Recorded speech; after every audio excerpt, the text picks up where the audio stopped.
Prêt pour un nouvel épisode ? Alors, juste avant, je vous invite à aller faire un tour sur devenirtriathlète.com/commande. Vous pourrez retrouver notre livre sous la direction d'Olivier à 7 mains. On s'est mis autour d'une table pour vous proposer le meilleur pour savoir comment devenir triathlète, comment progresser en triathlon et enfin comment performer en triathlon. Je vous donne rendez-vous à la fin de cet épisode pour quelques derniers conseils. Allez, c'est parti pour devenir triathlète. Salut les sportifs, c'est Armano et vous écoutez un nouvel épisode du podcast Devenir triathlète. À mes côtés pour co-animer cet épisode, Olivier Descuter, le fondateur de la marque Oana. Salut Olivier. Salut Armano. Et cette semaine, nous avons un superbe invité qui nous a été recommandé par Philippe Martin, à savoir Mohamed Lana. Salut Mohamed. Salut Armano, salut Olivier. Mohamed, nous avons une tradition dans ce podcast, c'est de consacrer les premières minutes à notre invité pour qu'il se présente. Donc dis-nous tout. Qui est Mohamed Lana ? Quel âge as-tu ? Que fais-tu dans la vie ? Où habites-tu ? Et comment s'est passée ta première rencontre avec le sport ? Donc, je m'appelle Mohamed Lana, je suis né à Casablanca, j'ai 39 ans, je suis né avec une malformation au niveau de ma jambe droite. C'est similaire d'une amputation fémorale, mais c'est un handicap de naissance. Au Maroc, j'ai grandi avec, comme tous les enfants, en jouant le foot jusqu'à l'âge de, je dirais, 10-11 ans. Mon père a fait connaissance d'un champion paralympique en natation, parce que mon père il est un chauffeur de taxi. Et en fait, au lieu de le ramener à destination, il l'a ramené à la maison pour me voir. Et je me rappelais bien de ce gars-là. Il était très grand, avec des mains très, très grandes, tout. Donc, moi, j'étais très timide à l'époque et je me cachais derrière ma mère. Mais il voulait me parler de ce qu'il fait. Donc, jusqu'à maintenant, il est le seul champion paralympique en natation au Maroc qui a une médaille paralympique jusqu'à maintenant, paralympique ou olympique. Et puis, il m'a ramené avec lui un jour dans ses séances d'entraînement. Et c'était la première fois pour moi d'avoir une piscine. Et il m'a dit, à l'époque, il s'entraînait pour un événement. Donc, il m'a demandé de s'asseoir au bord de la piscine et attendre qu'il finisse ses entraînements. Et moi, j'étais impressionné. C'est la première fois que je vois une piscine. Et il y a le maître nageur qui est passé à côté. Et il m'a demandé, toi, qu'est-ce que tu fais ici ? Tu sais nager? Et j'ai dit, oui, je sais. Il m'a dit, montre-moi. Et sans hésitation, je me saute dans l'eau et je me trouve au bas de la piscine. Donc ça, c'était ma première expérience avec. Sauf que tu savais pas nager. Non, j'avais à la piscine. Et toi, t'as sauté à l'eau. Mais j'avais peur qu'il va. Il y a le lac, quoi.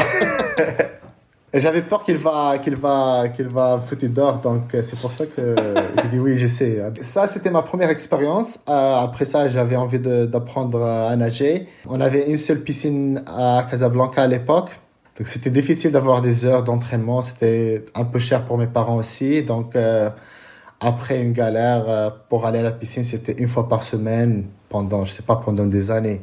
Moi, j'étais heureux avec ça parce que ça m'a permis d'apprendre à nager, de participer dans les compétitions locales.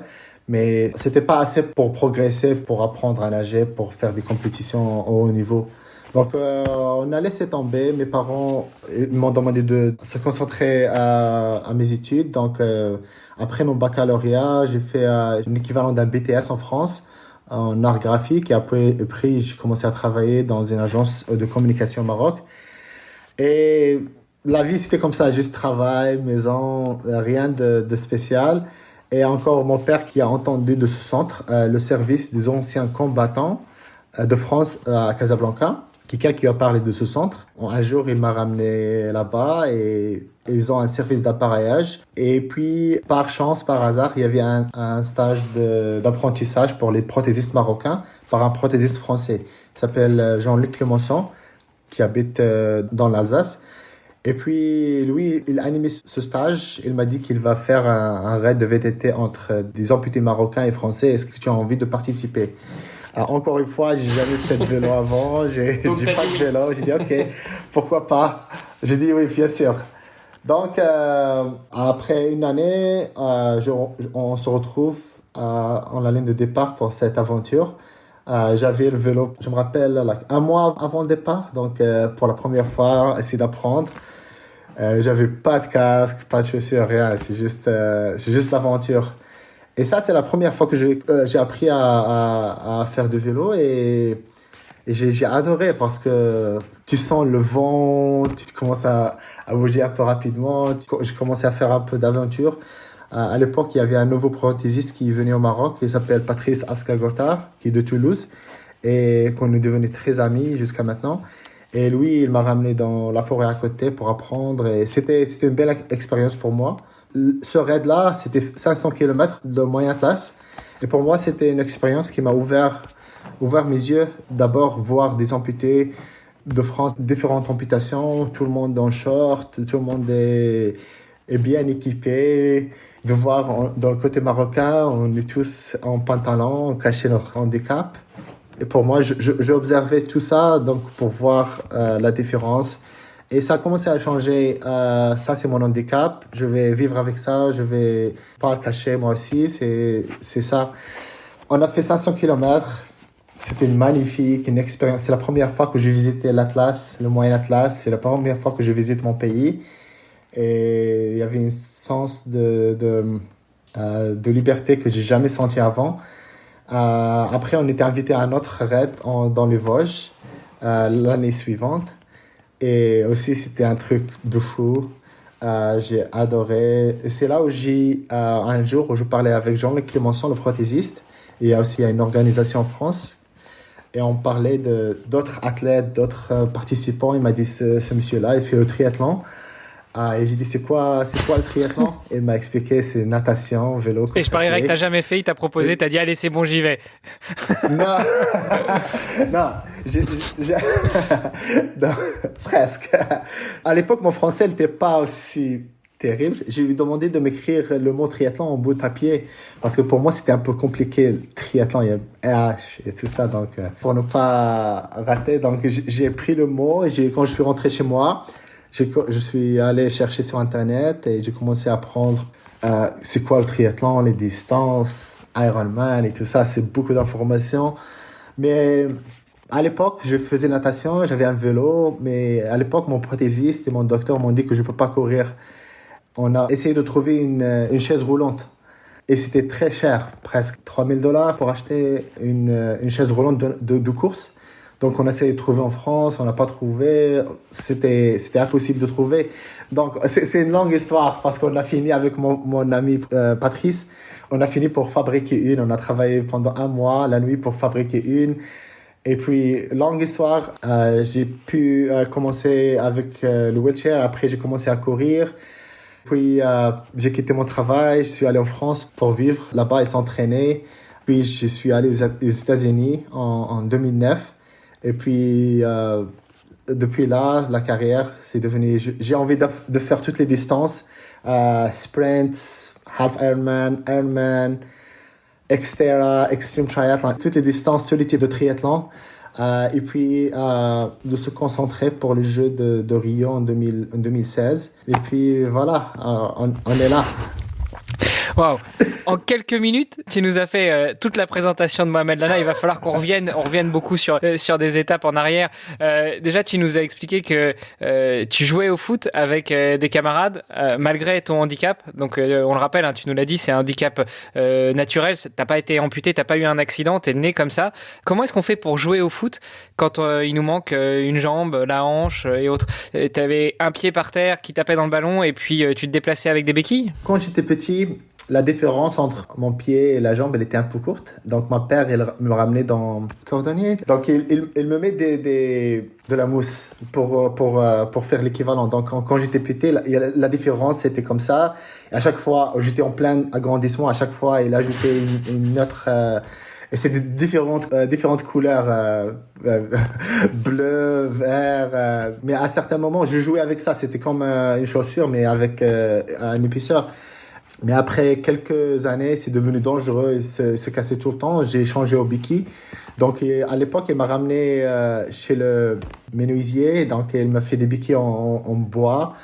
Et je les ai cassés tout le temps parce que je jouais le foot tout le temps. Et après, il m'a trouvé des béquilles en fer qui se cassaient pas. Et là, ça a resté pendant des années.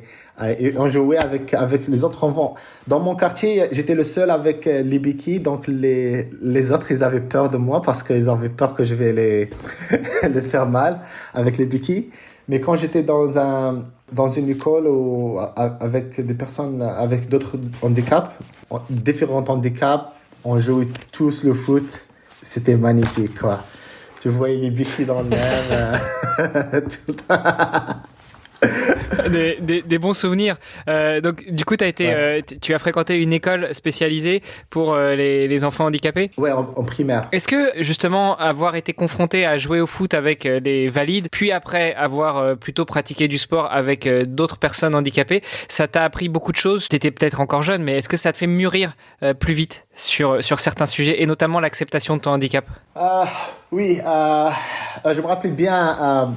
quand je joue avec les enfants, parfois, même à 10, 11, 12, jusqu'à 14 ans, parfois quand on perd un match ou quelqu'un qui marque un but ou tu fais un mauvais passe, les autres gamins ils vont dire des insultes et parfois je pleurais à cause de ça et je rentre à la maison. Ma mère, tout le temps, je me rappelais bien, tu vois, elle me chuchote pas, elle va pas me ramener à la maison, elle va pas aller me défendre, elle va me pousser, reviens et défends-toi, pleure. Donc, à chaque fois, il me ferme la porte et il me laisse gérer ça. Donc, ça, avec le temps, j'ai commencé à ignorer ce que les autres disent. C'est une leçon qui est restée avec moi toute ma vie. Ouais. Et du coup, tu nous as dit qu'après, tu avais découvert la piscine grâce à ce client de ton papa qu'il avait ramené dans sa voiture. Et au lieu de le ramener à la piscine, il l'a ramené chez toi. Bon, déjà, c'était super sympa de la part de ce grand athlète, de ce grand champion, de venir chez toi pour te rencontrer. Pourquoi, à ton avis, est-ce qu'il y avait cette envie de partager entre une personne para-olympique et puis quelqu'un qui peut-être devrait accepter son handicap, ou peut-être qu'il sentait, sans même t'avoir connu, mais peut-être par rapport à ce que racontait ton père, qu'il y avait des capacités en toi qui te permettraient de représenter le Maroc dans les plus grandes instances internationales?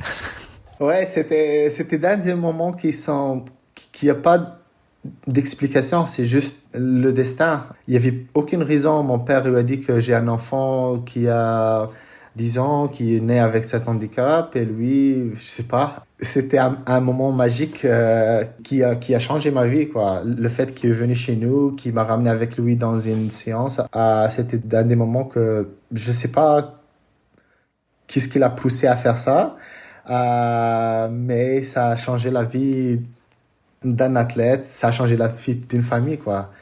Et c'est incroyable parfois, ça je garde ça toujours dans ma mémoire quand quelqu'un qui me parle d'un autre enfant ou de notre cas, je me rappelle de ça et j'essaie de faire mon mieux de connecter avec les autres. Je sais que ça a un impact. Parce que quand on ne voit pas, on ne sait pas. À l'époque, je ne savais pas qu'il y avait une piscine au Maroc. Je ne savais pas qu'il y avait un champion en natation. Donc, le fait de le connaître en personne, tu commences à croire en ça, c'est possible.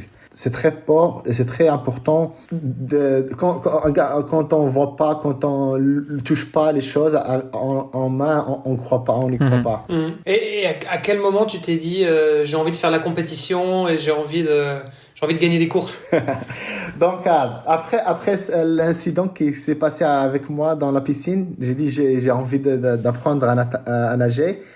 Mes parents n'avaient pas les moyens de payer l'abonnement et tout ça. Donc, et à l'époque, j'étais à l'école primaire avec d'autres personnes avec handicap. Donc, on est allé voir cette association. Cette association, elle a un club de natation pour handisport. Mais c'était que des adultes. Donc, je me rappelle, je suis allé à parler avec l'entraîneur. Et elle m'a dit, désolé, on n'a pas un programme pour les jeunes. On n'a que les adultes. On ne peut pas attends que tu as 15 ans, 16 ans, après, tu peux nous rejoindre. Je me rappelle bien, j'étais à l'extérieur de l'organisation. J'étais avec un autre ami. Et j'ai commencé à pleurer. Et pendant longtemps, et l'entraîneur vient me voir et me dit, pourquoi tu pleures? Je dis, oh, j'ai envie de nager, j'ai envie d'apprendre, blablabla. Il m'a dit, si tu me ramènes 5 ou 6 personnes de ton âge avec un handicap, je vais essayer de faire quelque chose pour vous. Donc, on est rentré à l'école et on a demandé à l'école, à la classe, tu veux apprendre à nager, tu veux pas apprendre à nager? Et donc, on a ramené je sais pas combien et puis on a commencé ce programme avec eux 1 fois par semaine. Après un mois, tout le monde est acquitté sauf moi. Mais j'ai une photo. J'étais le seul jeune avec cette équipe, une équipe magnifique. Et qu'est-ce qui fait que toi, t'es resté? Pourquoi les autres sont partis et toi, t'es resté? Ouais, encore une fois, j'ai vu ce gars-là, ce champion paralympique. Et puis, j'avais envie de nager. Une histoire aussi marrante. Donc, pour commencer à nager, on devrait avoir, tu vois, la ceinture pour nous aider à flotter. Donc, l'entraîneur nous a demandé d'acheter le bouée. Ça coûtait, enfin, à l'époque, ça coûtait 200 dirhams, 20 euros, 25 euros, quelque chose comme ça. Et mon père, il a pris longtemps pour l'acheter, pour avoir l'argent pour l'acheter. Le temps qu'il a acheté, je rigole pas. J'ai appris à nager. Donc, j'ai senti très mal parce que mon père, il a fait un effort énorme pour l'acheter. Et t'en avais déjà plus besoin, quoi. Ouais, donc, moi j'avais envie j'ai beaucoup aimé nager. J'attendais toute la semaine ce moment-là pour aller nager. À l'époque, je prenais le bus moi-même de là où j'habite jusqu'au centre de la ville pour aller nager chaque semaine, chaque samedi à 10h du matin. Je sais pas, moi j'ai aimé. Après, quand j'étais le seul à venir pour les sessions, il m'a mis avec les adultes, donc j'ai commencé à nager avec eux. Et encore, c'était encore une autre leçon de vie parce que je voyais tous ces gens-là, différents handicaps. Et puis, c'est comme des stars pour moi parce que ils étaient trop vite, ils étaient très, très forts. Donc, j'ai essayé de nager avec eux, d'apprendre à nager plus rapide.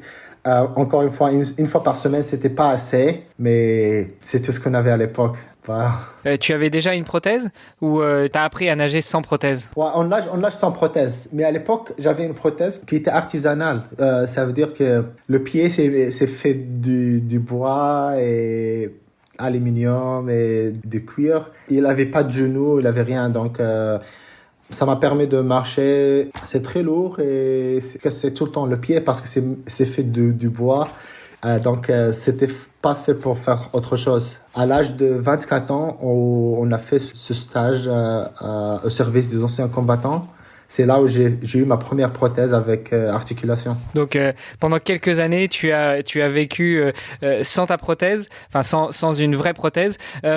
Comment est-ce qu'on apprend à nager justement quand on a un handicap? Alors, forcément, tu vas me dire que tu n'es pas valide, donc tu sais pas par rapport à un valide. Mais est-ce qu'on apprend d'abord à flotter? Est-ce qu'on apprend d'abord à tirer avec les bras? Est-ce qu'on apprend à nager avec une jambe? Comment ça se passe des cours de natation quand on veut apprendre à nager et qu'on est justement victime d'un handicap? Ça dépend d'handicap. Pour moi, j'avais une jambe qui marchait, donc c'est un peu similaire d'une personne avec deux jambes. À l'époque, je faisais beaucoup d'efforts avec mes armes pour compenser. Avec tes bras, tu veux dire? Donc, avec les bras, ouais, pour compenser, j'utilisais pas ma jambe. Donc, on peut nager juste avec les bras.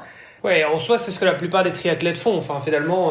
Ouais. Mais par contre, si tu es paraplégique, par exemple, tu as du poids que tu dois draguer. Oui, bah ça, c'est-à-dire que tu flottes plus, quoi. Tes jambes coulent. Ouais, mais c'est un obstacle. Donc, pour les paraplégiques, par exemple, c'est bien dans la piscine de nager avec un bouée ou avec pas full wetsuit, like, juste les pinces. Une néo, mais juste au niveau des jambes. Ouais, au niveau des jambes pour aider un peu faire ce équilibre. Donc, pour moi, c'était pas un problème. Pour moi, le problème, c'était d'avoir une piscine, pas apprendre à nager. Donc, si on parle maintenant de ma natation, la façon dont je nage, c'est terrible. J'ai pas une bonne technique, mais l'un des problèmes que j'ai, c'est l'équilibre. Tu vois, avec des jambes, tu crées cet équilibre. Avec une seule jambe, tu dois créer différemment. Tu dois rectifier à chaque fois, tu dois compenser, voilà. J'imagine, t'as un bras plus fort que l'autre au final. Voilà. Donc, c'est juste, on s'adapte. En sport, en des sports en général, on s'adapte tout le temps. En natation, vélo, course à pied, on fait beaucoup d'adaptations pour y arriver. Et à ce moment-là, du coup, quand tu étais à fond dans la natation, enfin en tout cas, t'en faisais un maximum dans la mesure du possible, toi, à ce moment-là, tu faisais des courses, tu faisais déjà la compète, tu avais envie de faire la compète? Oui, oui, au Maroc, on faisait le championnat du Maroc, Coupe du Trône au Maroc, mais ça restait là parce que, encore une fois, le niveau il était pas très haut. Je gagnais, après 3 4 ans, je gagnais tout le temps les championnats du Maroc et tout ça, mais c'était pas, je savais que on est loin du niveau international. Je savais que, pour moi, c'était pas quelque chose que j'étais vraiment fier avec. Ça reflète pas d'abord le potentiel. Je pense que je peux faire mieux, mais aussi, je sais que le niveau international, on est très très loin, très très loin.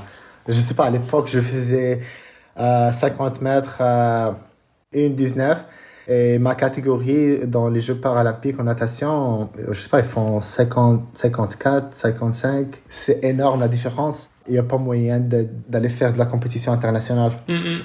Et à ce moment-là, toi, est-ce que tu avais besoin de faire plus de renforcement musculaire du coup pour justement compenser ou quoi? C'était quelque chose que tu faisais à côté de la natation? Non, à l'époque, c'est juste une fois par semaine, c'est tout. Et rien d'autre. Tu faisais pas de sport à côté, quoi? Non, pas à l'époque, non. Surtout quand je suis allé au lycée et commencé au travail, j'étais une fois par semaine, juste, on a gardé ça comme un club pour les amis. On fait les compétitions au Maroc, mais c'était juste pour se voir. C'est devenu, avec le temps, parce qu'on gagnait chaque année, c'est devenu c'est comme un événement social qu'une compétition. Ouais. Encore pour moi, ouais. Bon, mais à Casablanca, tu nous disais que tu n'avais qu'un seul créneau en piscine, mais Casablanca, si je ne m'abuse, c'est au bord de la mer. Vous pouviez pas aller faire des sessions en mer? Ouais, ça c'est intéressant parce que ça j'ai découvert avant, quand j'ai commencé le triathlon. Il y a une autre histoire parce que, en fait, à Casablanca, il y a un endroit à côté de la grande mosquée que je savais pas, c'était un endroit secret, c'est juste les gens du quartier qui le savaient. Et c'était comme une piscine quand il y a la marée bas. Et je savais pas cet endroit avant parce que je n'habitais pas à côté. Mais je savais pas qu'il y avait des endroits à Casablanca où on peut nager sans danger. Après, quand j'ai commencé le triathlon, et aussi j'avais un projet de faire la traversée de Gibraltar, j'ai commencé à faire beaucoup de sciences. D'ailleurs, à l'époque, je travaillais dans une agence de communication. Mon ami qui s'appelle Patrice Ascalgorta, qui travaillait aussi comme prothésiste dans le service. On va y aller avant le travail à 6 heures du matin. On va nager et puis on finit, on va prendre une douche. Il y avait un McDonald's sur la plage. Et à chaque fois on finissait, il y a le gars qui arrosait les fleurs avec son tuyau. Il nous donne une douche et après on va aller au travail directement. Et ça, c'était quand je me préparais pour la traversée de Gibraltar, c'était 2 fois par semaine. Tranquillement, on fait ça, c'était magnifique, quoi. Ouais, donc pour revenir à tes années où tu étais plutôt nageur en piscine, pour le coup, tu nous as dit après que comme tu nageais, t'avais pas assez de créneaux, t'avais pas forcément de grandes ambitions internationales, et donc tes parents t'ont demandé de te concentrer sur tes études. Ce que tu as fait, est-ce que du coup, tu as un peu laissé le sport de côté ou tu as continué à pratiquer, mais vraiment en mode loisir, avant d'avoir une deuxième rencontre avec le sport? Mode loisir, une fois par semaine. J'ai réussi au lycée d'avoir 3 fois par semaine. Avec un ami et moi, on faisait des trucs. On voulait nager plus, donc on est allé voir le directeur de la piscine. Est-ce qu'on va en voir plus? Parce qu'elle était semi-publique. C'était pas 100% privé, donc on a appris qu'on peut essayer d'avoir plus de créneaux, mais les créneaux, c'était difficile avec l'école, c'était difficile de maintenir, tu vois. Et ça, c'est revenu encore juste les samedis. Et après le lycée, j'ai eu mon bac et puis j'ai commencé l'université. Je suis allé la première fois, je suis allé à l'université Hassan II 2-3 fois. J'ai pas aimé du tout. Il n'y a pas une possibilité pour moi de continuer. Donc, et je peux pas dire à mes parents que je vais pas aller à l'université. Donc, je sais pas comment j'ai pu avoir 1800 dirhams pour un abonnement annuel à la piscine. C'est libre, tu vas nager n'importe quel moment tu veux de la journée, n'importe quelle heure, tous les jours. Donc, au lieu d'aller à l'université, chaque jour, je vais aller à la piscine pendant une année. Mes parents ne savaient pas. Je prenais mon backpack et au lieu d'aller à l'université, je vais à la piscine, passer la journée là-bas.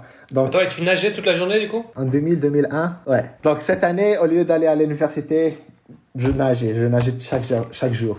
Et tu faisais combien de kilomètres comme ça, combien d'heures de natation par jour?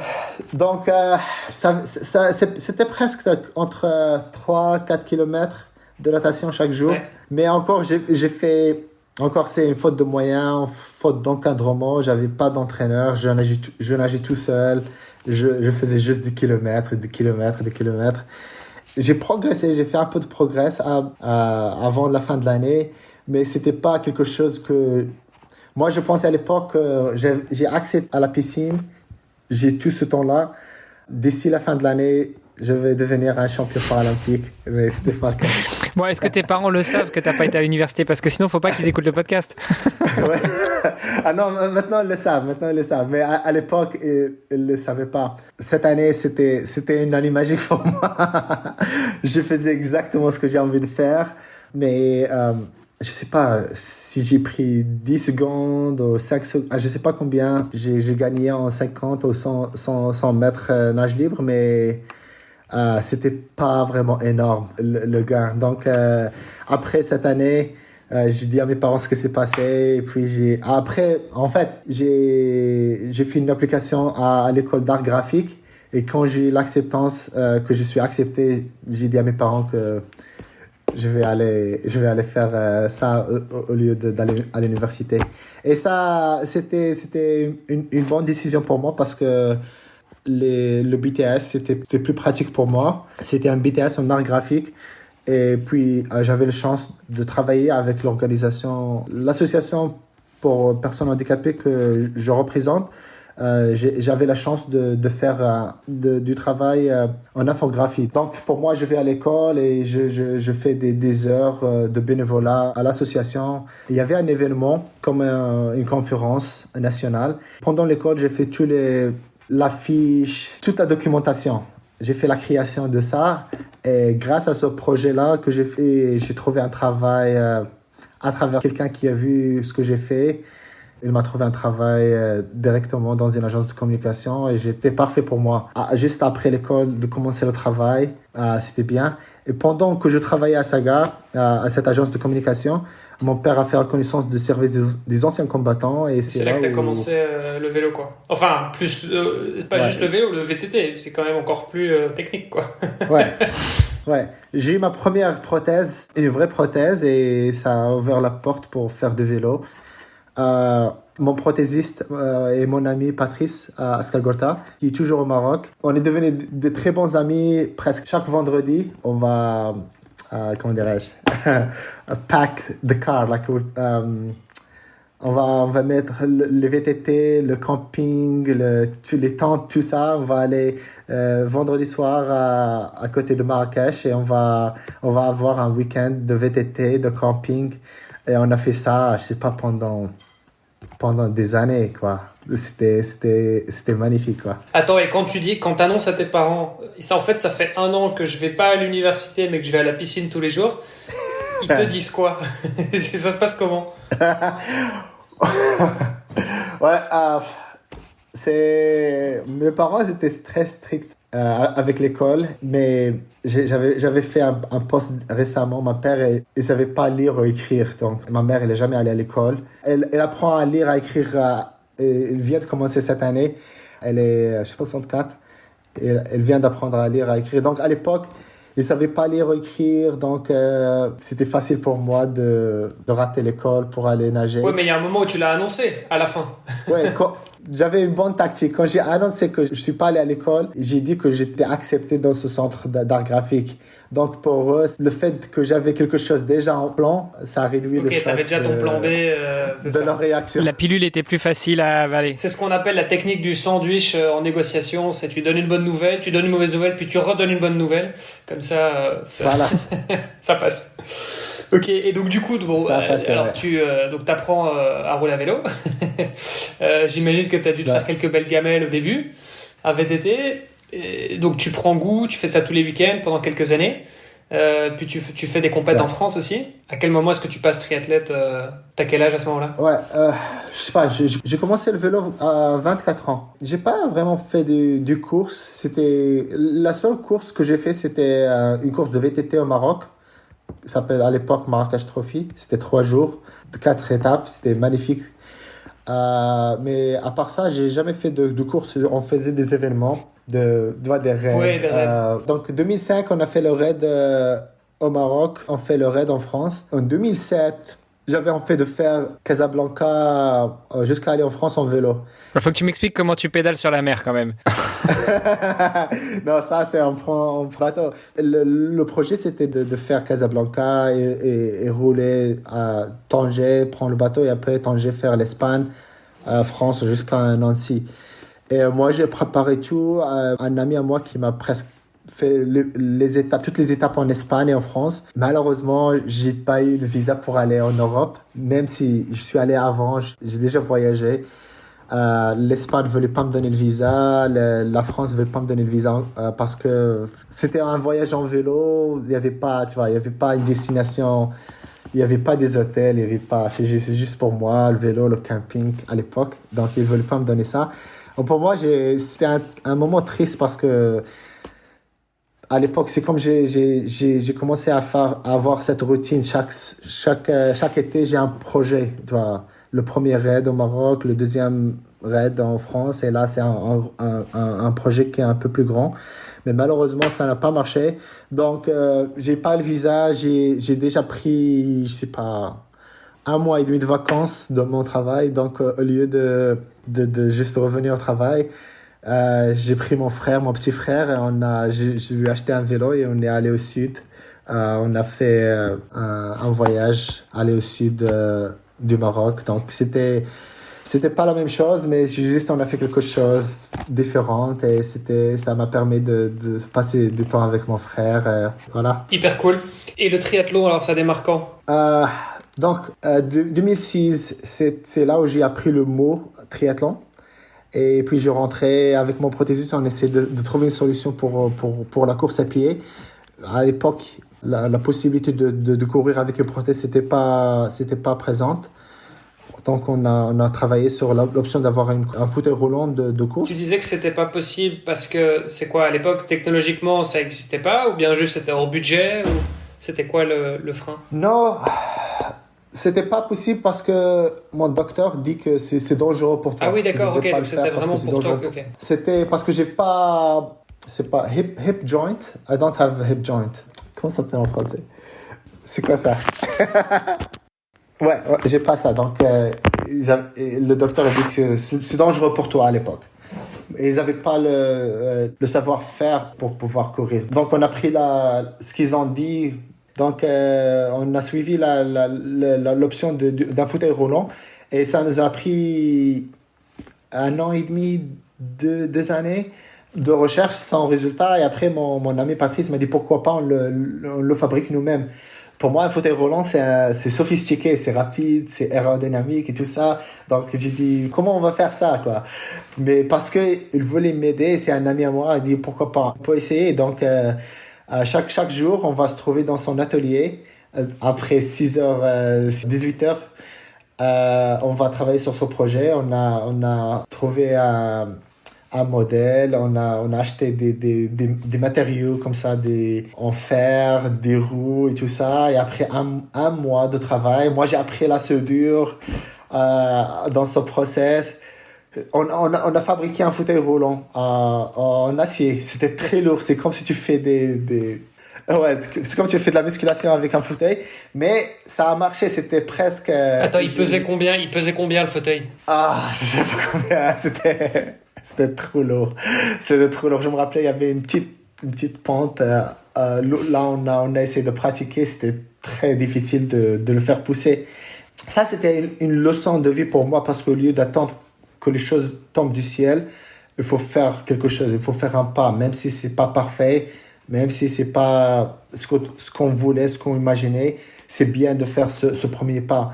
Et ça, cette leçon de vie, c'est inoubliable, quoi. Pour moi, c'est quelque chose, encore une fois, un mois de travail, ça se concrétise, ça marche. C'est pas parfait, mais ça marche. Je peux faire du triathlon maintenant. Donc, ça ouvre beaucoup de possibilités. Donc, j'ai commencé à faire des entraînements 2 fois par semaine. Mais après, je pense, on l'a fabriqué après, je sais pas, 2-3 mois. Il y a quelqu'un qui me voit avec ce fauteuil roulant, qui a entendu de l'histoire à travers de mon prothésiste. Et à travers ce monsieur-là, on a pu avoir un vrai fauteuil roulant de sport. Donc, juste pour te dire que il ne faut pas se faire des obstacles, quoi. Il faut essayer de trouver une solution, n'importe quoi. Donc, encore une fois, ça a pris quoi? 3 ans pour avoir ce fauteuil. Et j'ai commencé à faire du triathlon. J'ai fait mon premier triathlon en Tunisie, après en France, la Ferté-Bernard. Waouh, magnifique la Ferté-Bernard. Support des championnats de France junior, ça me rappelle beaucoup de souvenirs. Voilà, ça c'était mon premier triathlon en France. À l'époque, c'était mon premier triathlon. Je voulais faire un événement international et se classifier. Et l'ITU, ils me disent que tu peux pas faire le fauteuil roulant si tu utilises un vélo normal, tu dois courir. Oui, parce qu'en fait, le truc, c'est qu'il y a des catégories. Ça, il faut peut-être le préciser. Tu peux nous rappeler, c'est quoi les différentes catégories? Donc, ça a changé, mais la première catégorie, c'est le fauteuil roulant. La première catégorie, c'est défini par l'équipement, presque. Si tu utilises hand cycle en vélo et tu utilises un fauteuil roulant en course à pied. La deuxième catégorie, PTS2, c'est ma catégorie. C'est en général amputé fémoral, mais aussi il y a d'autres catégories qui ont d'autres handicaps avec les maladies de nerfs, comment ça s'appelle en français? Nerveuse. Ouais, je sais pas exactement comment ils font ça. C'est une grande discussion.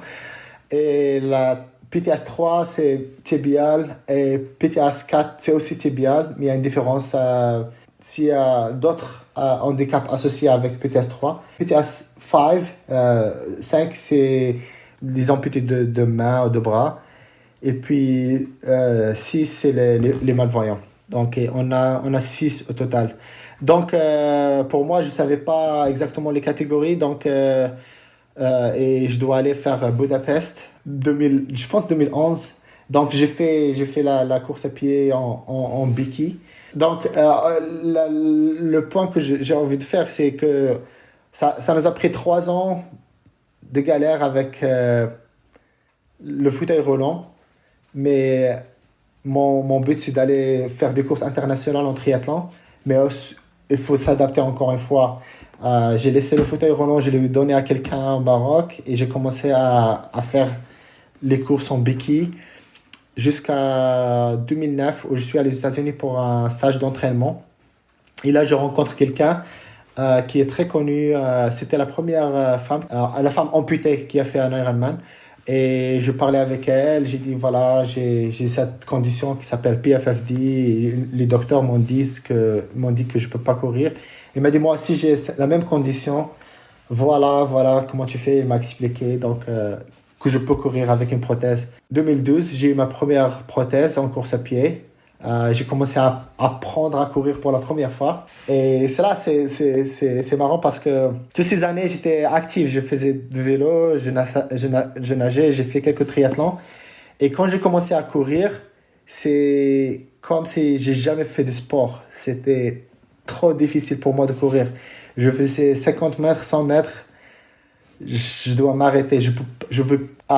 C'est trop difficile. J'ai dit, tu vois, je vais arrêter tout ça. Ça vaut pas le coup.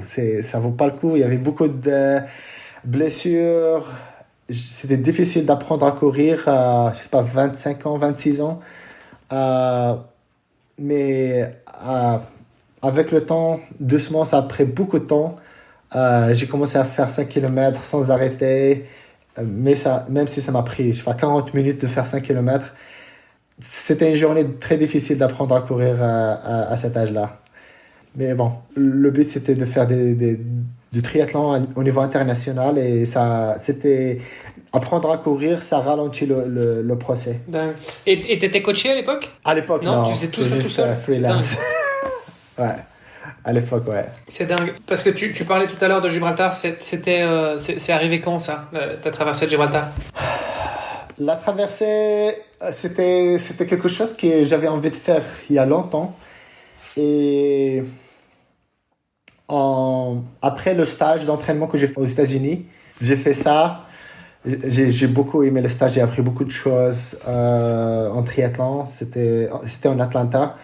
Et puis, je suis rentré chez moi.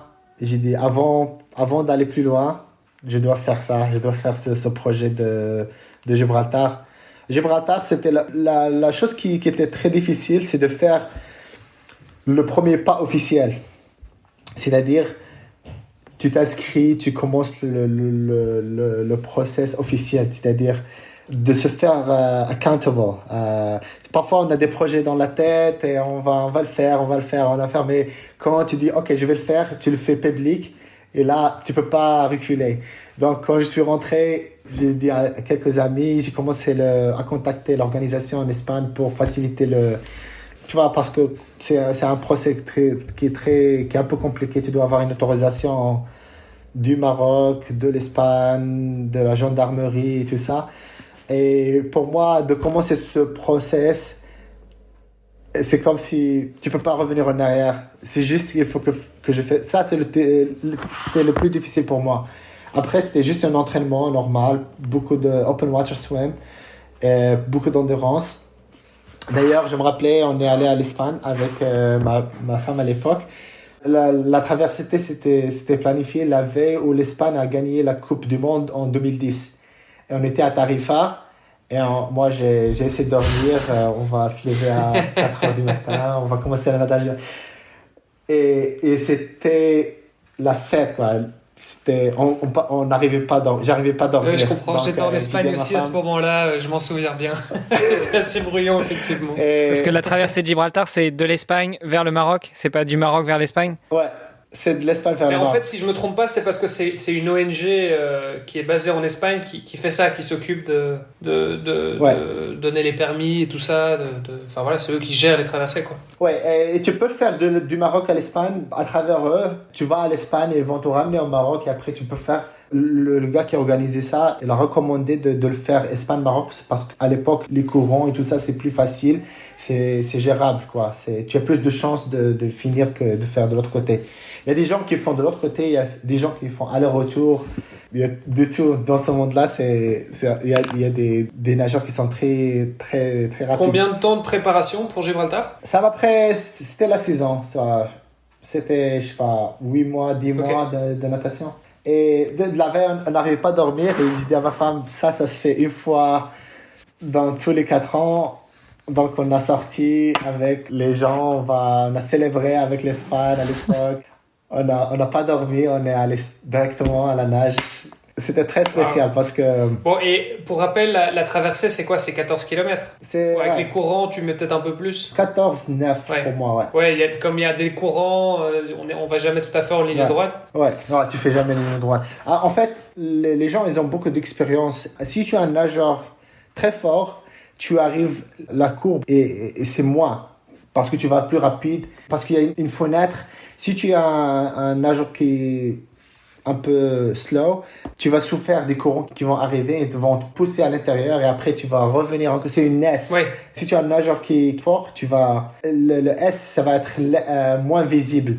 Mais si tu as un nageur comme moi, le S, ça va être... Moi, c'était ma question. Du coup, toi, tu as fait plutôt un S ou tu as fait plutôt un L? Non, c'était vraiment un S. Et combien de temps, du coup, pour ces presque 15 km de natation? Ça m'a pris 4h26. Ouais, et moi, ça m'est arrivé 2 fois. Ça m'est arrivé, pour ça, j'ai vomi au milieu de la traversée. Et après que j'ai vomi, j'ai senti très bon. Tu m'étonnes si t'as fait la fête toute la veille au soir, toute la nuit, et t'as pas dormi.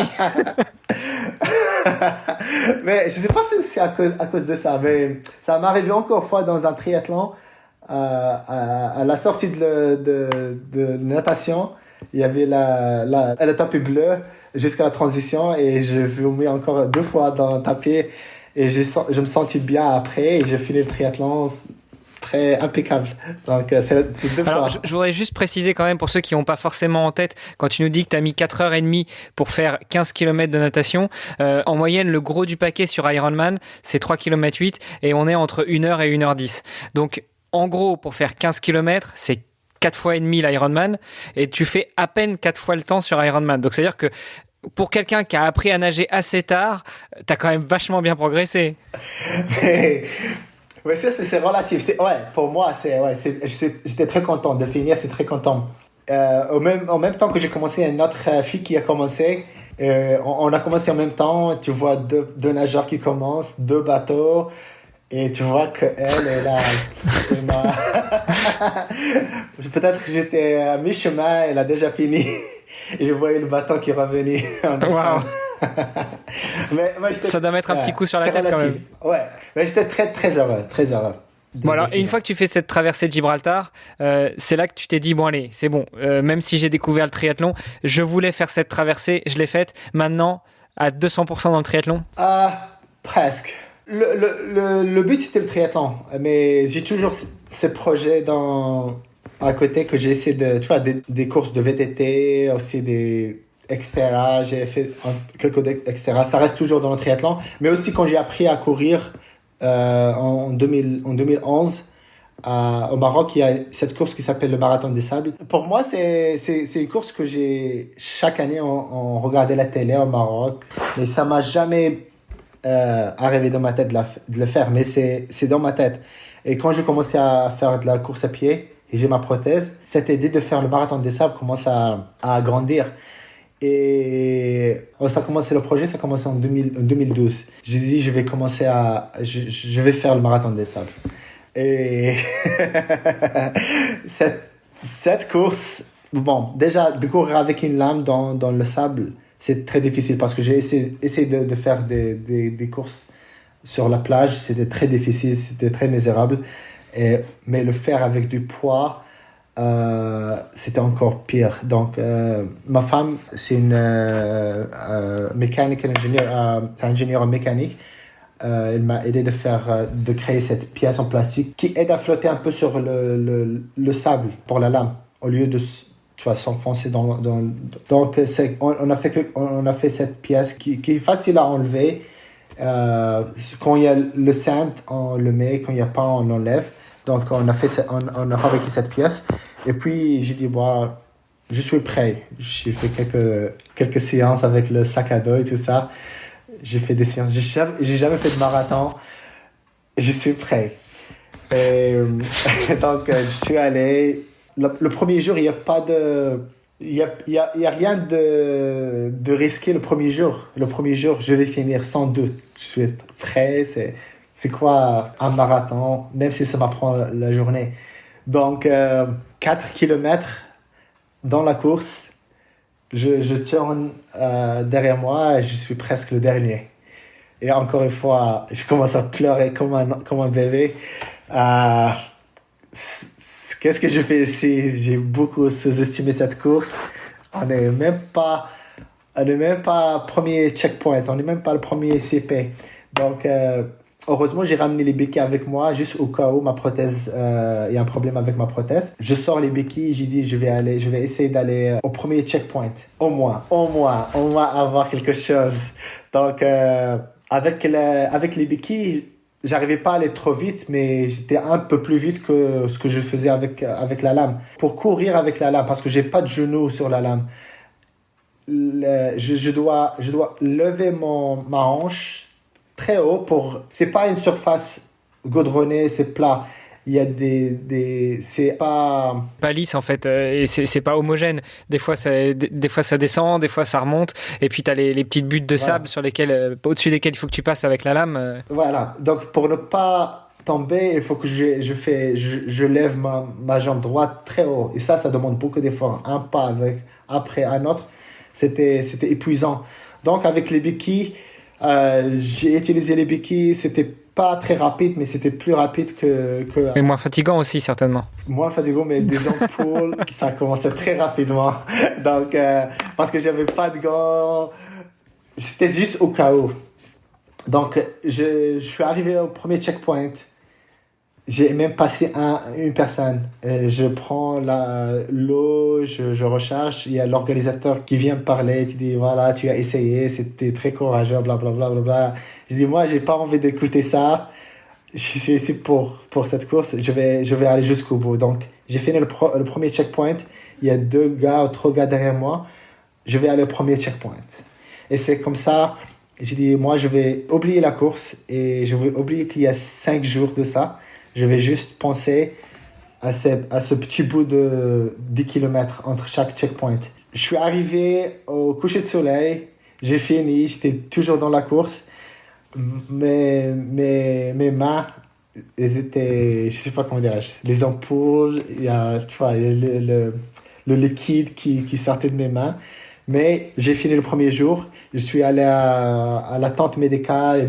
Ils font des pansements. Il y a un ami qui avait des gants qui m'a prêté. Et j'ai recommencé à faire la même chose le lendemain. Checkpoint by checkpoint. 10 km by 10 km. Avec ça, j'ai fini la course. C'était pour moi, je ne sais pas si vous avez la chance de voir des photos du Marathon des Sables. Chaque année, tu vois les coureurs qui... à la tente médicale avec les ampoules dans les... Toi, c'était dans les mains. Moi, c'est dans les mains. J'étais comme un boxeur, à chaque fois, plus de bandes. Mais j'ai beaucoup pleuré. C'était le plus difficile événement que j'ai jamais fait de ma vie. Mais j'ai fini. Après que je suis rentré chez moi, j'avais des cauchemars. Je sais pas combien de jours après. C'est vrai? Je sais pas, 10 jours, 15 jours. Et c'était terrible, quoi. À chaque année, tu marchais dans le désert, tout le temps, le finish line. Donc, ça m'a beaucoup marqué. Ça t'a traumatisé, quoi. Et tu faisais des cauchemars de quoi? Tu rêvais que tu étais dans le désert en train de marcher, c'est ça? Dans le désert, marcher sans arrêt. Dingue. Attends, parce que tu dis qu'avec les béquilles, c'était déjà un peu plus facile qu'avec la lame. Mais donc pour la lame, il faut que tu lèves effectivement ta jambe et ta hanche. Mais avec les béquilles, c'est pareil. Les béquilles, tu les mets dans le sable, tu t'enfonces. Donc là, pour le coup, c'était plutôt les bras qui prenaient. Tu avais un énorme effort à faire au niveau des épaules. Ouais, beaucoup d'efforts. Là, c'est juste les bras, upper body. Mais pour moi, c'était abandonner ou bien rester dans la course. C'est ça qui était dans ma tête. J'ai oublié tout le reste, quoi. Quand on t'écoute, Mohamed, on se dit qu'on n'a vraiment plus aucune excuse, quoi. Je pense que c'est une bonne leçon d'humilité. J'ai beaucoup pleuré dans cette course. Mais parfois parce que tu es tout seul pendant des heures. Ma cadence était très, très ralentie, donc ça me prenait toute la journée pour finir. Tu passes beaucoup de temps tout seul. Tu penses à beaucoup de choses. Tu as le temps de penser à beaucoup de choses. Surtout qu'il n'y a rien. Il n'y a rien. C'est juste l'horizon. Ouais, je vois tout à fait le genre de ressenti. T'es tout seul toute la journée. Et en fait, tu te demandes même limite si t'es encore dans la course parce que est-ce que tu t'es pas paumé. Non, je vois bien le genre. Et ça, c'était en quelle année du coup? Le Marathon des Sables? 2013. 2013, ok. Ouais. Donc après 2013, toi, t'es quoi? T'es en mode préparation pour les JO parce que t'es allé à Rio quand même, en 2016. 2013, j'ai fait ça et puis je continue à faire des triathlons juste pour participer, rester en forme. Et puis, donc j'avais déjà fait un Ironman avant, j'ai fait Ironman Zurich. Et puis avant d'aller au Rio, j'avais envie de faire Kona, Ironman Kona. Et j'ai appris qu'il n'y a pas une qualification pour ma catégorie. Il y a une qualification pour la catégorie en fauteuil roulant. Ils peuvent aller faire un événement pour se qualifier à Kona, mais pour toutes les autres catégories, il n'y a pas de qualification, il n'y a que la loterie. Donc, à l'époque, il n'y a que la loterie. Donc, j'ai fait la loterie en 2014 et j'ai gagné la loterie pour Kona en 2014.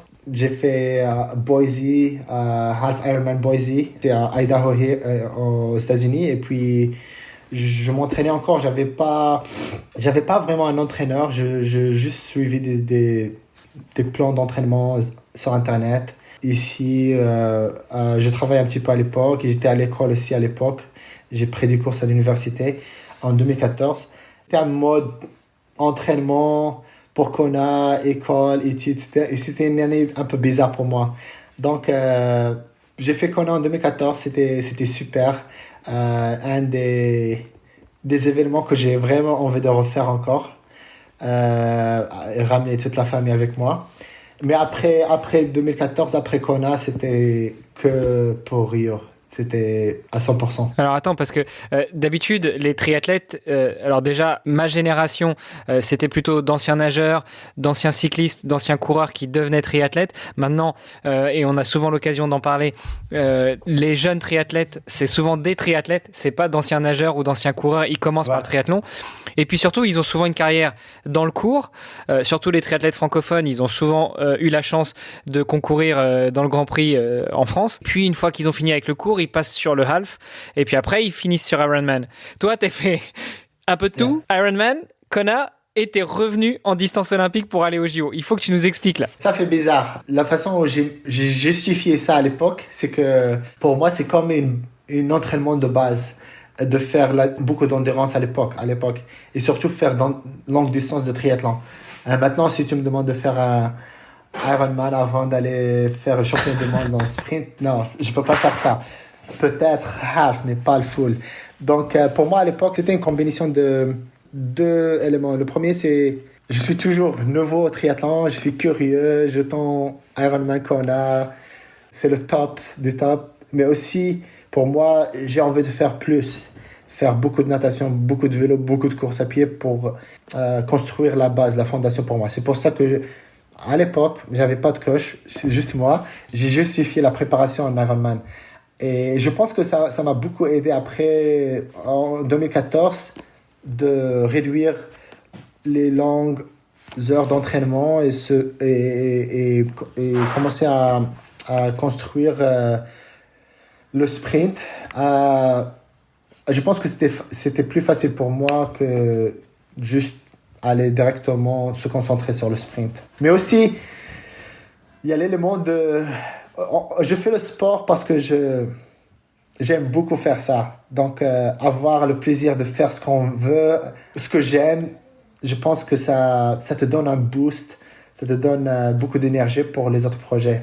Donc, ouais, à la limite, le long, c'était pour le mental, pour te dire, en fait, je suis capable de faire un Ironman, donc je suis capable de me qualifier pour Rio, quoi. Ouais, c'est Ironman Kona check. Yeah. Et comment ça se passait au Maroc, ou comment ça se passe encore maintenant, justement pour représenter le pays aux Jeux Olympiques? Est-ce qu'il y a beaucoup de prétendants et peu de places, ou est-ce que en plus en para-olympique vous n'êtes pas nombreux à vouloir aller représenter le pays et porter la flamme? Ouais, à l'époque, quand je faisais le triathlon, il n'y avait pas une fédération de triathlon déjà au Maroc. Quand je suis à Rio, il y avait la fédération marocaine de triathlon, c'était créé, je sais pas, il y a 1 an, 2 ans maintenant. Mais alors comment tu fais pour aller représenter le pays s'il n'y a pas de fédération C'était un cauchemar. C'est comme pour la chaise roulante, il l'a fabriquée.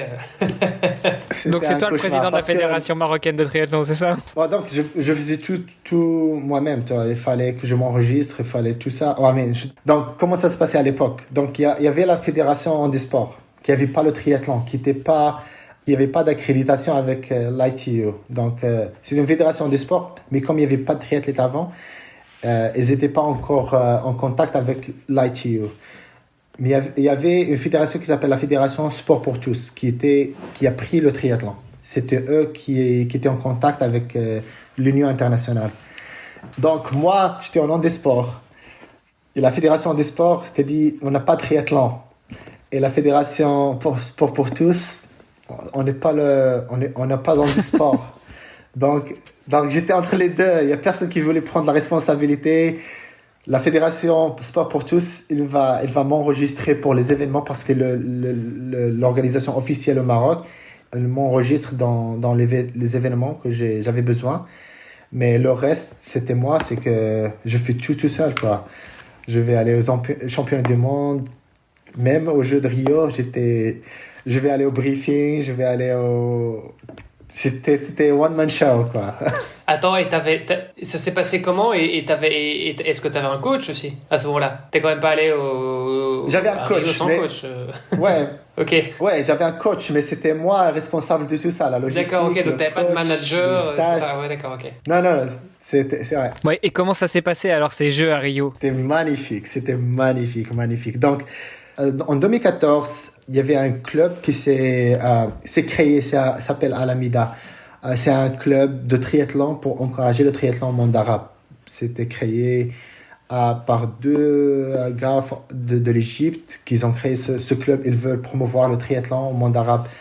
Donc, j'avais la chance de rejoindre ce club et qui m'ont aidé financièrement de financer 2014, 2015, 2016 pour aller. Donc, pour moi, financièrement, ça m'a beaucoup aidé de pouvoir aller participer dans des courses et tout ça. Malheureusement, ça n'existe pas maintenant, mais à l'époque, c'était le bon timing pour moi. Moi, je m'entraînais parce que j'habite ici en Californie. En 2015, j'ai commencé à être coaché par Matt Dixon. Oui, c'est un coach assez connu dans le monde du triathlon. Ouais, Ouais, donc je m'entraînais avec ses athlètes valides. Donc, je nageais avec ses athlètes, je courais avec ses athlètes et coachais aussi des séances de vélo. Donc, pour moi, c'était parfait. C'était dans la région ici. Tout est bien, 2014, 2015. En 2015, c'était une saison magnifique pour moi. 2016, en mars, je gagne la qualification. Donc, je commence à se concentrer à Rio. Donc, on avait la championne du monde cette année en 2016 à Rotterdam en juillet, avant les Jeux paralympiques. Et pour moi, c'était une course juste pour, tu vois, les détails, pour se concentrer sur les détails. Pour moi, je dois être avec les top, les 4 premiers. Ça, c'était mon but. Et j'avais une course, j'ai fait tout et je finis 6e. Et pour moi, j'étais, je sais pas comment ils disent en français, mais so pissed. t'étais vénère, quoi. Ouais, tous les sentiments donc, j'avais imprimé les résultats de la course et en mon vol à San Francisco, je regardais les résultats, je regardais la natation, je regardais la transition, je regardais le vélo. Je comparais avec les autres, je regardais la transition. Tout le monde, je ne sais pas comment c'est passé, mais tout le monde est devenu plus rapide. J'ai pas ralenti, mais tout le monde est préparé pour les Jeux. Tout le monde est très fort. Et pour moi, dans le vol, c'était 10 heures à San Francisco. Je pensais, qu'est-ce que je vais faire en l'espace de 3 mois? Qu'est-ce que je peux faire? Je ne peux pas devenir 1 minute plus rapide en vélo, en course à pied, en 30 secondes en natation. Qu'est-ce que je peux faire dans ces 3 mois pour maximiser mes chances? Tu peux faire tomber les concurrents. ça c'est pas l'esprit sportif, désolé. Non, donc j'ai passé beaucoup de temps en triathlon, j'ai un peu d'apprentissage. Donc pour moi, la première chose, c'est de se concentrer sur les choses où ça ne demande pas d'effort physique, c'est-à-dire les transitions. Ça, c'est la première chose. Se concentrer sur la transition, essayer de réduire le T1, T2. Ça, c'est la première chose. Ça, c'est dans le vol, dans mon retour. Deuxième chose, c'est regarder la course à Rio, regarder la transition, regarder c'est quoi la course en vélo, c'est quoi la course en course à pied, c'est quoi la course en natation. C'est-à-dire, c'est se concentrer sur les détails. Donc, quand je suis rentré, j'ai parlé avec mon entraîneur, on a ajouté des séances de vélo, mais des séances spécifiques. On avait, je me rappelais bien, 16 demi-tours en 20 km. L'objectif dans 2 mois, c'est de faire des demi-tours et accélérer. Demi-tours accélérés, 2 fois par semaine. Et ne le pas faire dans un plat, c'est un peu incliné. Quand tu viens à la descente, tu fais demi-tour et tu accélères en montée.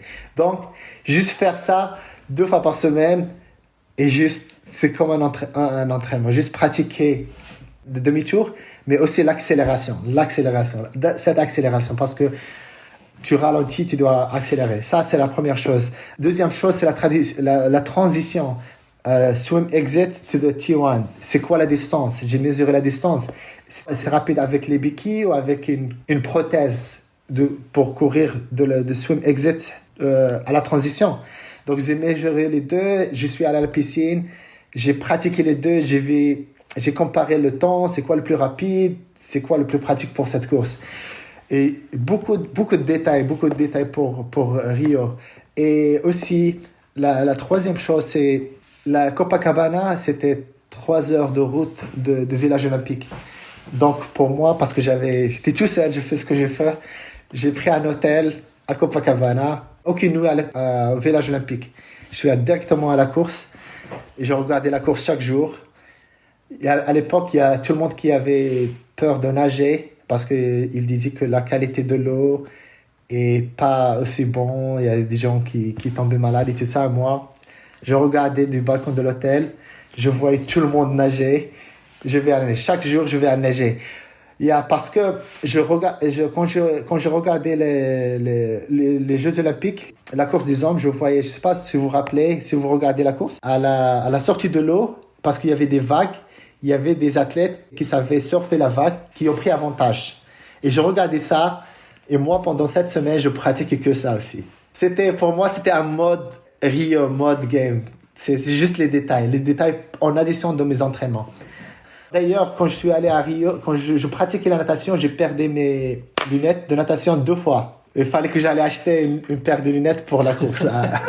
Donc, c'est tout ça, ces histoires qui sont passées avant. Attends, et à ce moment-là, tu te prends ton hôtel à Copacabana, t'es tout seul, ouais. Tout seul. Tout seul.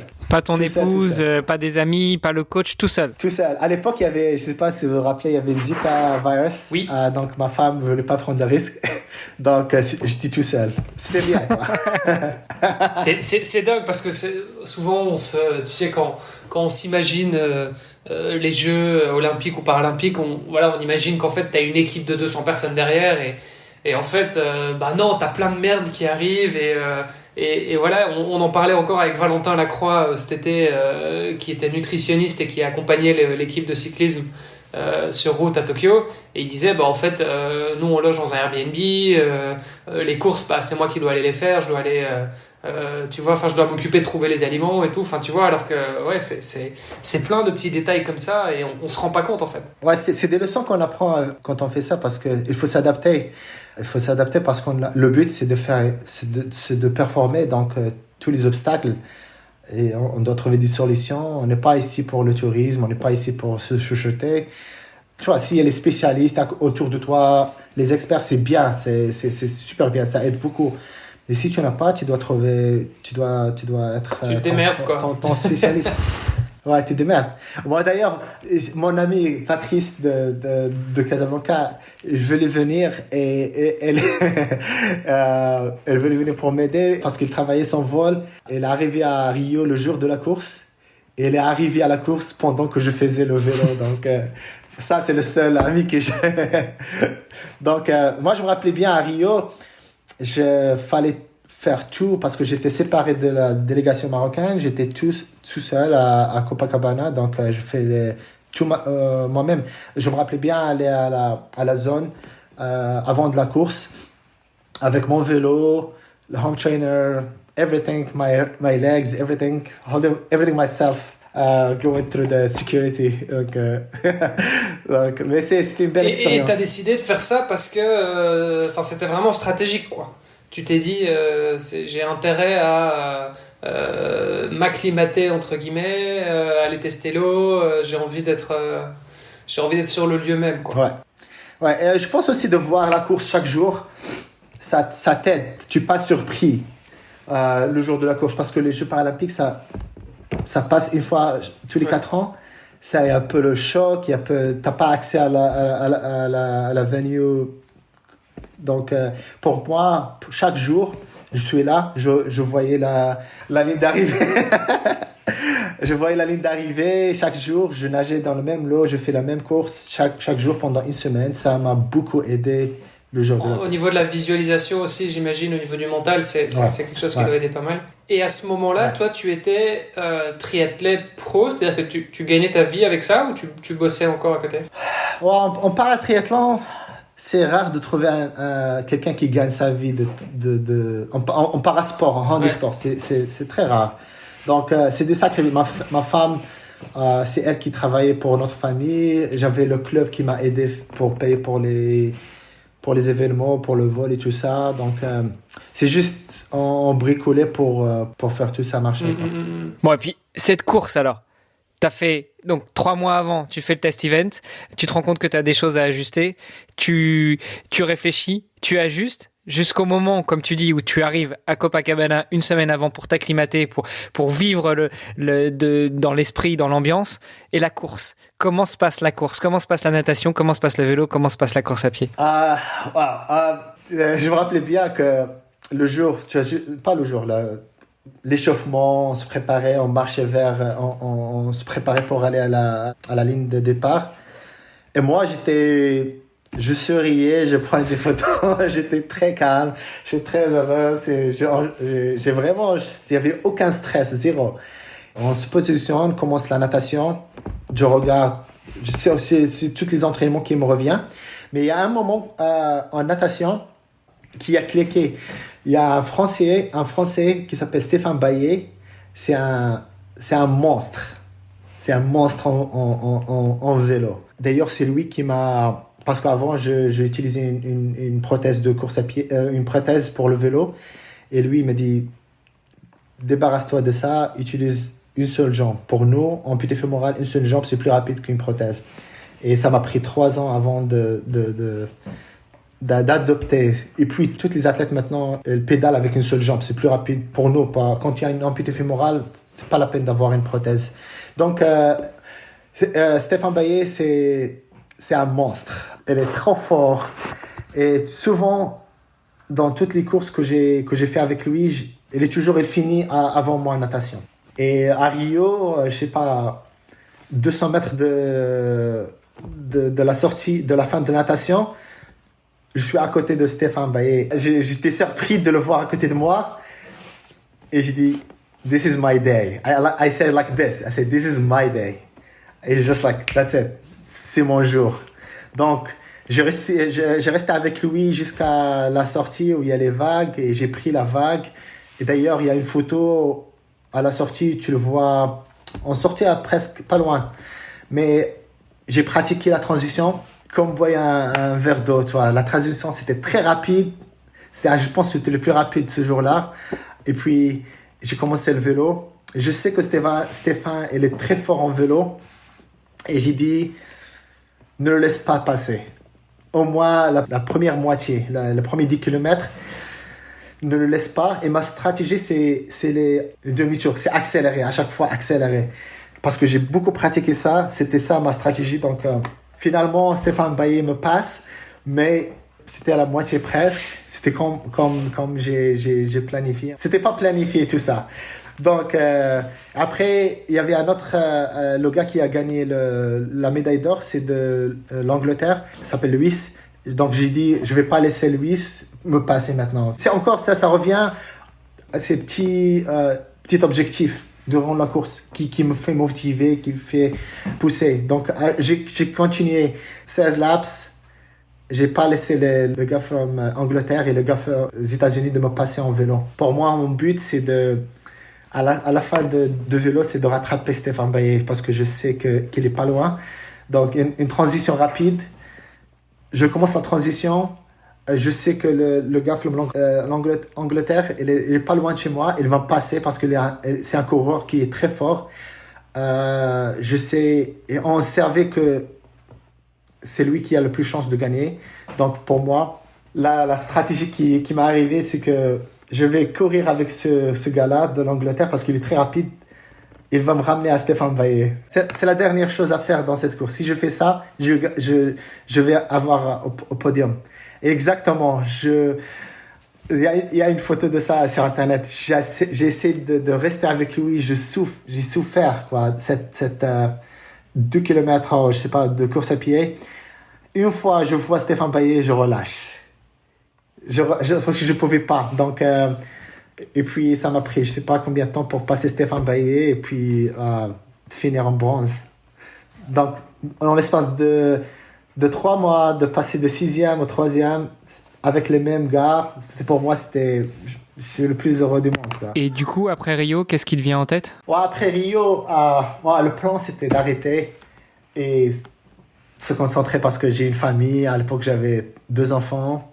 Commencer à planifier la carrière post-sport. Mais, je sais pas, 3 mois avant Rio, 4 mois avant Rio, je commence à négocier avec ma femme. Ça te dit d'aller pour aller à Tokyo.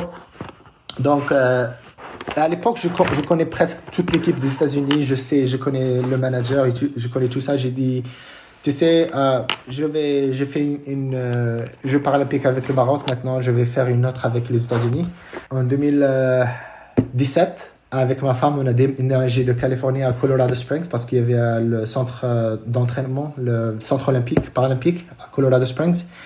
Et pour moi, ça, c'est un de mes rêves quand j'ai commencé à faire le sport, c'est de s'entraîner là-bas. C'est une facilité magnifique dans les montagnes. C'était pour moi, c'est une réalisation pour moi itself parce que tu t'entraînes avec toutes les équipes, tous les athlètes olympiques, aux paralympiques des États-Unis, de voir comment les choses ont fait, les entraînements, l'éducation, tout, c'est un autre monde. Et pour moi, apprendre à organiser mes entraînements, avoir strength workout, musculation, avoir tous les détails, pour moi, c'était bien à vivre. C'était une expérience. Et c'est passé très bien. Ça m'a pris 1 année de s'adapter à l'altitude. C'était pas facile pour moi, surtout la natation. J'ai beaucoup souffert. C'était très slow. Avec l'altitude, on avait cette piscine de 50 mètres en altitude, c'était une torture. Mais j'ai beaucoup aimé la vie là-bas, donc ça se passait bien. Les entraînements, c'était bien, commençaient à donner de bons résultats. Et puis en 2018, il y a IPC qui dit que ma catégorie va pas être à Tokyo. Toute la catégorie de PTS2, PTS3, elle va pas être à Tokyo. Donc, c'était un moment de ma vie où j'étais le plus bas parce que j'ai fait un grand move. J'ai déménagé toute ma famille. J'ai arrêté ma carrière pour ça. Et là, qu'est-ce qu'on va faire? Donc, le programme a arrêté, le funding s'est arrêté pour notre catégorie, pour tous les athlètes. Donc, j'ai commencé à faire un peu de cyclisme. Pour moi, j'étais là-bas. Le contrat va finir à la fin d'année. Pourquoi pas apprendre quelque chose de nouveau? Donc, j'ai appris à rouler dans la piste. Et donc là, il y a un mec qui t'a parlé de la piste, justement. Tu n'avais jamais fait, tu as dit, OK, c'est bon, on y va. Pour rebondir sur ce que tu disais au début. Allez, va. Ouais, je pense que cette mentalité, ça m'a ramené à apprendre beaucoup de choses, quoi. C'est pas dans le sport, c'est beaucoup de choses. Apprendre comment travailler, je sais pas, fabriquer quelque chose ou solver un problème. Donc j'ai commencé à apprendre à comment rouler dans le vélodrome. Et là, j'ai appris combien les cyclistes n'aiment pas les triathlètes. Ça, c'était marrant. Donc, en tant que triathlète, on fait natation, vélo, course à pied. On connaît beaucoup sur le vélo. Mais quand je fais que le cyclisme, c'est un autre monde. C'est vraiment... On est comme des débutants à côté d'eux parce qu'ils font ça jour après jour. Ils ont beaucoup d'expérience et beaucoup de détails. Donc, c'était une expérience pour moi d'apprendre. C'était pas assez pour moi de se qualifier à Tokyo en cyclisme, mais pour moi, j'ai fait mon mieux. Donc, mais il y a une grosse différence entre les cyclistes et les triathlètes dans le sens où les triathlètes, a priori, ils roulent pas trop en peloton, quoi. Et ça, c'est quand même un truc, ouais. Alors sauf sur la distance olympique, dans certains cas, etc.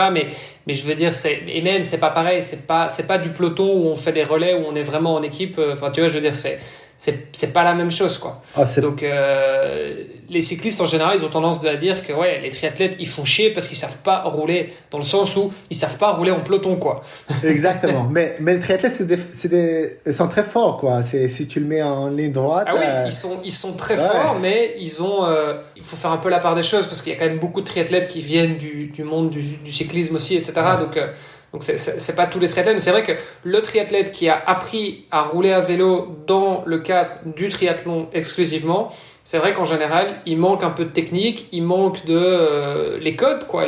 Voilà, on roule en peloton, ils ont tendance à être un peu dangereux parce que ils se mettent pas bien dans les roues, etc. Enfin, tu vois, c'est le genre de truc, ça fait pas trop partie de leur ADN, et donc c'est vrai que c'est un truc qu'on peut.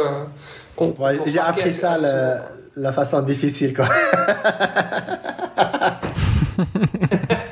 Bah, comme toujours, j'ai l'impression que ça. Plein la gueule, c'est ça.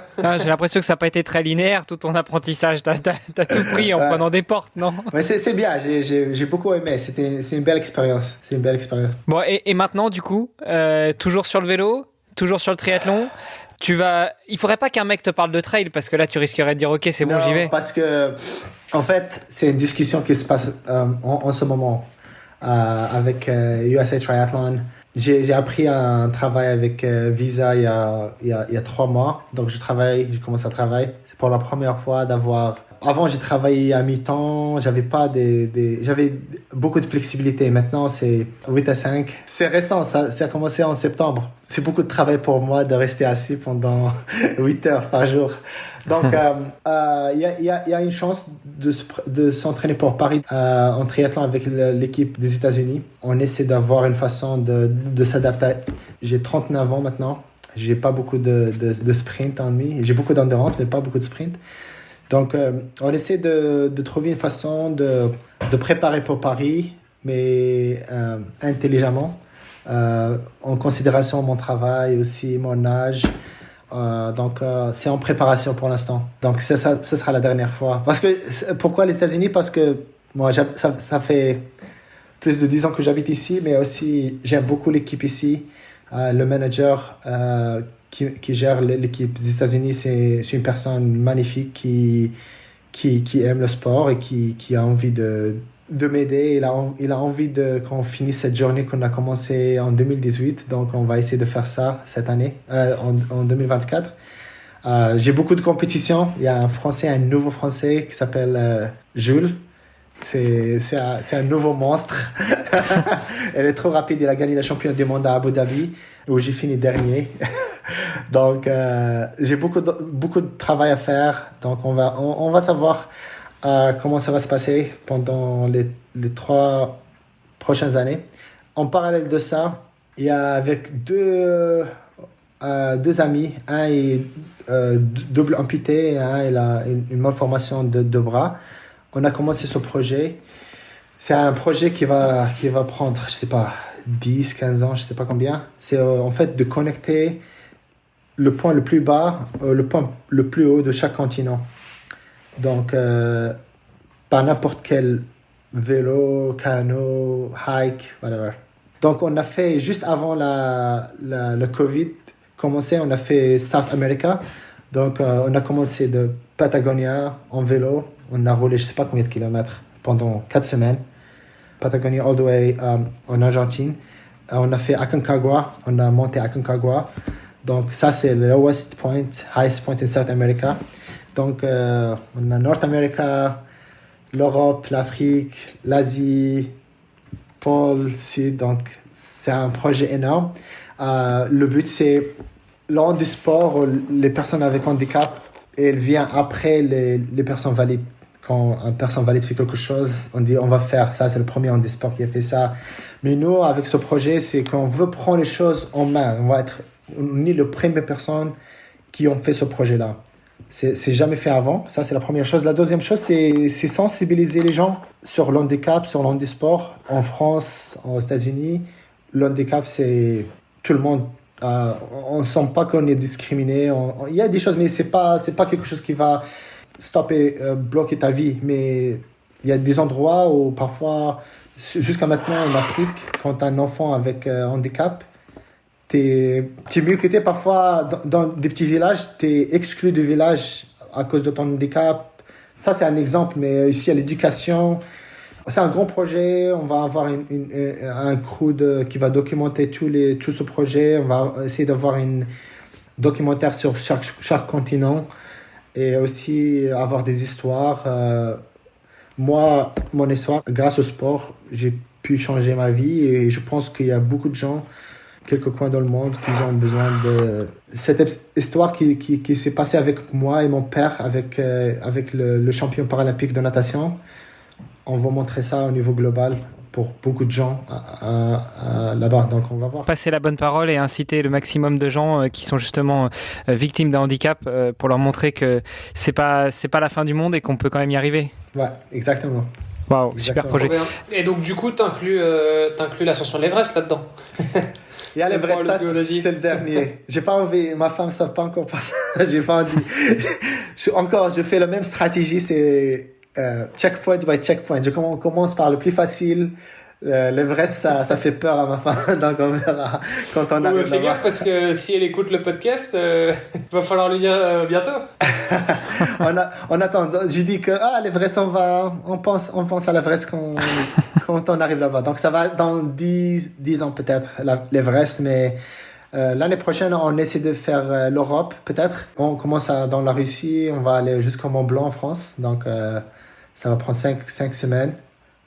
Et comment tu fais pour définir le point le plus bas? Le point le plus bas, c'est quoi? Ça doit être aux Pays-Bas, j'imagine. Non, le plus bas, c'est pas le Pays-Bas, c'est j'aurais bien aimé que ce soit le plus bas. Facile. Ça plus facile. C'est moins loin que la Russie. C'est dans la Russie. Il y a un lac. D'accord. Il y a un lac où il y a je sais pas combien exactement le statistique, mais ça c'est le plus bas. C'est en dessous du niveau de la mer. Ouais, okay. Ouais. Forcément, tu dois connaître, mais j'ai eu la chance d'interviewer pour un autre podcast que j'ai pas encore publié, Bouchra Baïbadou. Forcément, l'Everest, elle pourra te donner quelques conseils. Et en plus, c'est une de tes consoeurs, puisqu'elle est marocaine aussi. Ouais, elle est magnifique. C'est une championne. Tu peux peut-être nous redonner justement des détails sur ton projet, comment ça s'appelle, où est-ce qu'on peut trouver plus d'infos, éventuellement où est-ce qu'on peut contribuer si vous faites des appels aux dons. lowestheight.org, yeah. Super. Écoute Mohamed, merci beaucoup d'avoir répondu à toutes nos questions. J'ai encore 2 petites questions avant de terminer, de te laisser aller t'entraîner ou aller bosser. Aller bosser. La première, le podcast s'appelle Devenir triathlète. On l'aura bien compris, tu es passé par beaucoup d'étapes pour en être là où tu en es actuellement et peut-être tenter de représenter un autre pays au JO de Paris en 2024. Mais du coup, selon toi, quel est le meilleur conseil qu'on puisse donner à quelqu'un pour devenir triathlète? Personnellement, je pense que il y a quelque chose de différent par rapport au triathlon. C'est différent d'autres sports. Parce que moi, j'ai essayé le cyclisme, j'ai essayé la natation by itself, mais le triathlon, c'est très spécial. C'est que je pense que la première chose, c'est pas devenir un triathlète, c'est comme un mode de vie. C'est que ne pense pas à faire des courses. N'aie pas peur de l'eau, n'aie pas peur de rouler en vélo ou courir, mais pense que c'est quelque chose qu'on a besoin dans notre vie parce que c'est un sport qui est très complémentaire. C'est que c'est pour ton bien. Si tu commences à aimer le sport, de comprendre le triathlon, c'est un mode de vie. C'est la première étape. C'est quand tu comprends ça, quand tu sais que c'est quoi le triathlon, comment ça va rouler dans ta journée, dans ta vie, comment tu vas ajouter ça. Moi, je parle des gens qui travaillent, des gens qui ont des responsabilités, ils vont ajouter ça dans leur vie. Quand on commence par ça, comment on ajoute ça, ces heures d'entraînement, sans avoir un stress sur notre vie, ça c'est la première étape. Quand on arrive à réussir avec ça, après, It's easy, c'est facile, c'est un mode de vie. Tu peux pas. Ça va planifier ta vie pour le mieux. Ça c'est parce que moi je me rappelais bien que il y a toutes ces options. Il y a le sprint, il y a olympique, il y a longue distance, il y a Xterra. C'est des options qui te met en contact avec la nature d'une façon ou d'une autre. Donc pour moi, le premier conseil, c'est just have fun. It's good for you. Like, it's good. Trust me on that. Yeah. Super, merci beaucoup. Et puis, la dernière question que je pose à tous mes invités pour pouvoir continuer d'échanger avec toi, pour suivre un petit peu tes aventures, pour te soutenir, pour peut-être venir te voir à Paris en 2024. Où est-ce qu'on peut te retrouver sur les réseaux?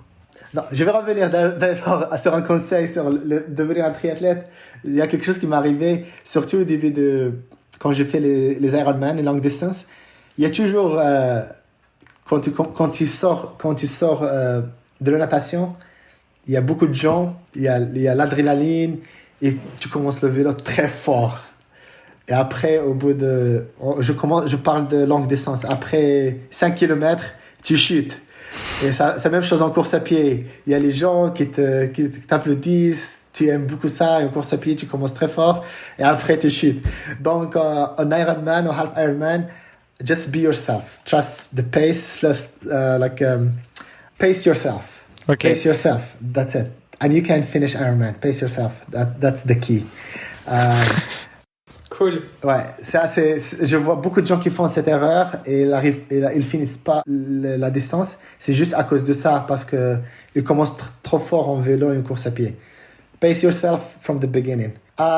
Social media, je suis à Instagram, Mohamed Lahna. Yeah, Instagram, LinkedIn. I'm in LinkedIn all the time. That's it. Pas trop en Facebook, mais juste Instagram and LinkedIn. Cool. Bon, bah écoute, on va bien suivre ça. lowestias.org aussi.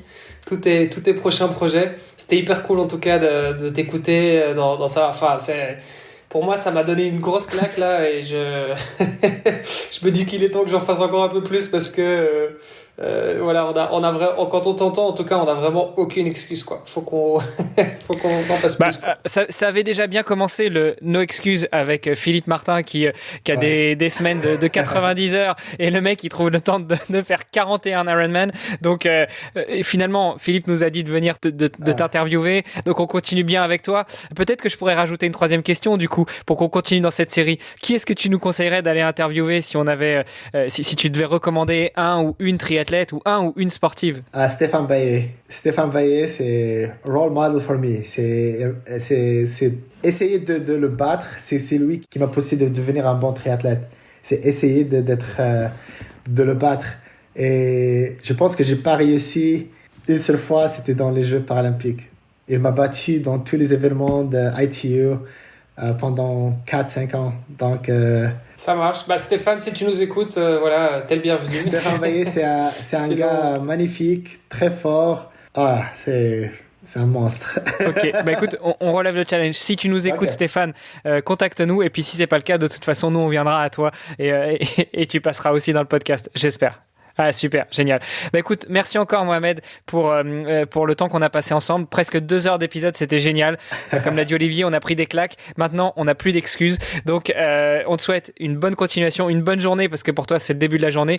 Et puis Olivier, on se donne rendez-vous la semaine prochaine pour un nouvel épisode. Yes. Super. Salut Mohamed, ciao. Merci beaucoup. Super, merci. Merci d'avoir écouté cet épisode jusqu'au bout. N'oubliez pas de rejoindre notre groupe Facebook pour discuter avec les invités, commenter et poser vos questions. Et Olivier et moi, nous vous répondrons dans un prochain épisode. À la semaine prochaine. Salut les sportifs.